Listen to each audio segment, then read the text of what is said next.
पड़ोसी। खटखट खटखट। कौन है? पता नहीं कौन है। इतनी रात गए। बड़बड़ाते हुए सावित्री देवी ने दरवाजे के बीच बने झरोखे से झांक कर देखा।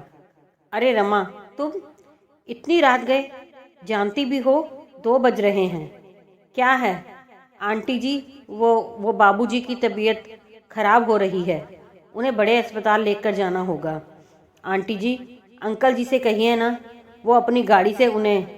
बात बीच में काटते हुए सावित्री देवी बोली, बेटा, वो इनकी भी तबीयत खराब है।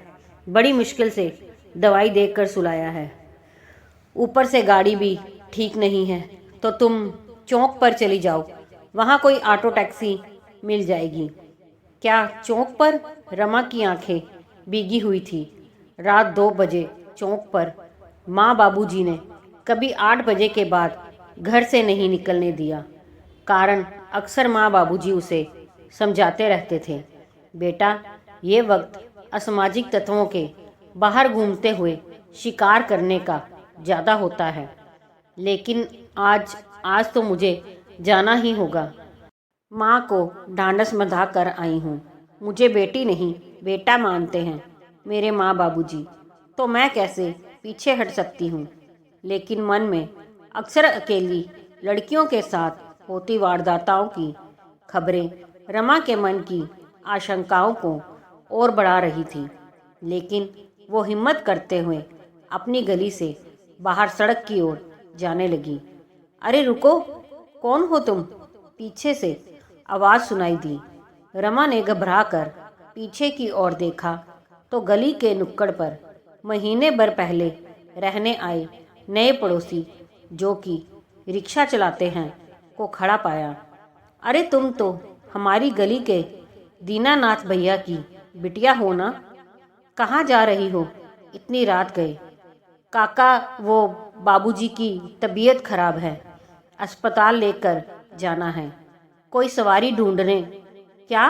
दीनानाथ भैया की तबीयत खराब है? बिटिया, तुम घर चलो वापसी, कहकर वह जंजीर से बंधे अपने रिक्शे को खोलने लगे। रमा तुरंत घर पहुंची। बाबूजी को सहारा देकर उठाने की कोशिश कर ही रही थी कि रिक्शे वाले काका अंदर आ गए। आओ दीनानाथ भैया, सहारा देते हुए दीनानाथ जी को पकड़ते हुए रिक्शे वाले ने कहा। अरे बिटिया, भाभी जी, कुछ नहीं है, सब ठीक है, अभी डॉक्टर के पास पहुंच जाएंगे। पिछली सीट पर तीनों को बिठाकर रिक्शा पर तेजी से पैडल मारकर खींचने लगा। अस्पताल पहुंचकर रमा के साथ साथ डॉक्टरों के आगे पीछे भागते हुए दीनानाथ जी को भर्ती कराया। देखिए, थोड़ा बीपी बढ़ा हुआ था।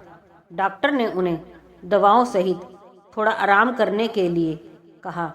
बेड के पास बैठी रमा को शाम की वो तस्वीरें आंखों के आगे नजर आ रही थीं, जब बगल वाली सावित्री आंटी अंकल जी के साथ खिलखिलाकर गाड़ी से उतरी थी।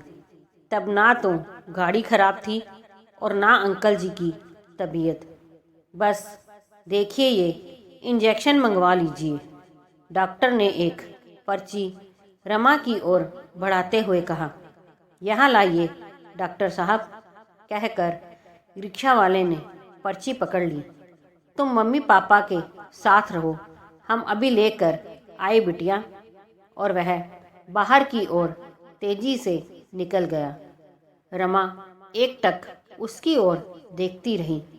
एक छोटा सा चद्दर वाले मकान में रहने वाला रिक्शे वाला। गली में सभी के घर 2-3 मंजिला थे। सभी के घरों में मार्बल पत्थरों की सजावट थी, तो किसी के यहाँ टाइल्स की। बस वही एक घर अजीब सा लगता था, झोंपड़ी नुमा, सीमट की चादरों से ढका हुआ। कुछ ही देर में, लो डॉक्टर साहब, अचानक रिक्शे वाले की आवाज़ ने उसकी तंद्रा भंग की। डॉक्टर ने इंजेक्शन लगाया और आराम करने के लिए कहकर चला गया। सुबह 6 बजे तक डॉक्टर ने 4 बार बीपी चेक किया। तकरीबन सभी समय सुधार था, सो डॉक्टरों ने दीनानाथ जी को घर जाने की अनुमति दे दी। वापसी भी रिक्शे पर लेकर रिक्शा वाला बड़ी सावधानी से घर तक छोड़कर जैसे ही चलने को हुआ, रमा ने बटुआ निकालकर 500 का नोट उसकी ओर बढ़ाया। लीजिए काका, ये क्या कर रही हो बिटिया? हम इन सब कामों के पैसे नहीं लेते। मतलब ये तो आपका काम है ना काका, लीजिए। बिटिया बिटिया हमारे परिवार के जीवन यापन के लिए हम सुबह से शाम तक उस ऊपर वाले की दया से मेहनत करके कमा लेते हैं। ज़्यादा का लालच नहीं, वो इंतज़ाम किए देता है हमारे पेट का। और वैसे भी हम एक गली में रहते हैं, ऐसे हम और आप पड़ोसी हुए। और वो पड़ोसी किस काम का जो ऐसी स्थिति में भी साथ ना दे। कहकर रमा के सिर पर हाथ रखकर वो चलने लगा। रमा भीगी हुई आंखें पोंछते हुए ऊपर वाले की ओर देखकर बोली, आप जैसे भगवान रूपी पड़ोसी ईश्वर हर घर के पास रहे। दोस्तों, अगर कहानी पसंद आई हो तो लाइक, सब्सक्राइब, शेयर ज़रूर कीजिए।